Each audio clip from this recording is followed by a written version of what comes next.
बिल्कुल स्थिर है। माननीय मुख्यमंत्री ठाकुर सुखविंदर सिंह जी के नेतृत्व में सरकार बढ़िया सुचारू रूप से चल रही है। उसका जीता जागता उदाहरण देख सकते हैं कि परसों जो हमारी कैबिनेट हुई और आज माननीय मुख्यमंत्री ने जो एक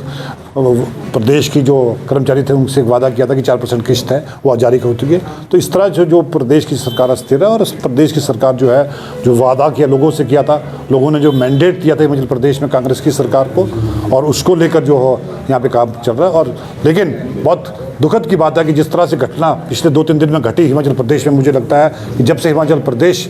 बना है तो ये पहली इस तरह की घटना है जो बहुत ही शर्मसार घटना है। और इसके पीछे कठपता भाजपा के लोगों ने, चाहे वो पूर्व के रहे अध्यक्ष के रहे मुख्यमंत्री जयराम जी और अध्यक्ष इनके बिंदल जी, इनके द्वारा पटकथा लिखी गई है। लेकिन आज प्रदेश की जनता के सामने इनका जो एक असली चेहरा था वो सामने आ गया कि ये एक चुनी हुई सरकार को अस्थिर करना चाहते हैं। और मुझे लगता है कि भाजपा का ये एक इस तरह का कृत्य पूरे हिंदुस्तान में हो रहा है कि जहाँ पे चुनी हुई कांग्रेस की सरकार है उसे किस तरह से कराया जाए, उसमें भी ये थे। हमें लगता था कि हिमाचल प्रदेश में शायद इस तरह के लोग नहीं होंगे जो खास तौर पे धन का इस्तेमाल करेंगे, लेकिन भाजपा ने यहाँ पर भी जो है धन बल का इस्तेमाल किया। और मुझे लगता है कि यहाँ की जो जनता है और ख़ास तौर पे यहाँ के देवी देवता कभी भी इस तरह के लोगों को कभी भी माफ़ नहीं करेंगे, क्योंकि हिमाचल प्रदेश एक शांत प्रदेश माना जाता है और यहाँ के जो लोग हैं वो एक सभ्य लोग माने जाते हैं और एक जिसे बोलते हैं पढ़ाई लिखाई में भी आज हिंदुस्तान के नंबर 2 पे आता है। तो मुझे लगता है कि इस तरह की जो घटना है बहुत ही शर्मनाक थी।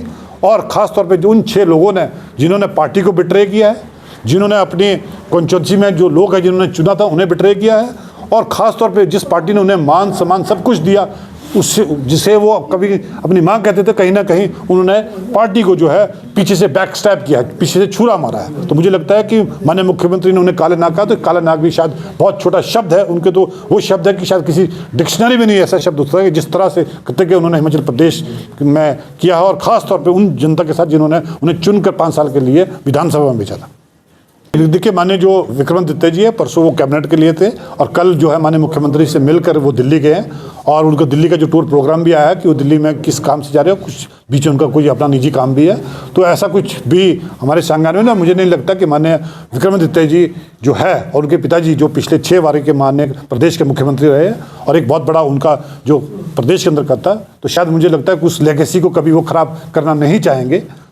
बाकी अब क्या होता है वो तो वही जान सकते हैं, लेकिन अल्टीमेटली मुझे जो लगता है कि माननीय विक्रमादित्य जी उस लेगेसी को कभी खराब नहीं करने दें। देखिए, अब आप समझ सकते हैं कि माननीय मुख्यमंत्री जी जब ये सारा घटनाक्रम हुआ उससे 1-2 दिन पहले लाहौल स्पीति आए थे,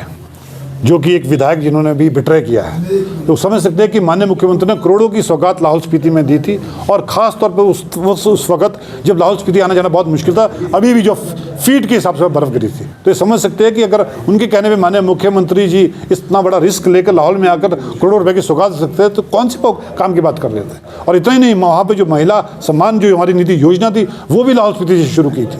तो ये एक कथनी और करनी में फ़र्क है, सिर्फ झूठ बोलने के इनके अलावा और कुछ नहीं, क्योंकि माननीय मुख्यमंत्री ने सभी विधायकों को एक मान सम्मान दिया। और मुझे लगता है कि सभी, इतना ही नहीं, खास तौर पे प्राथमिकता उनको भी दी जो भाजपा के विधायक थे। तो अल्टीमेटली ये चीज़ जो सारा जो धन बल के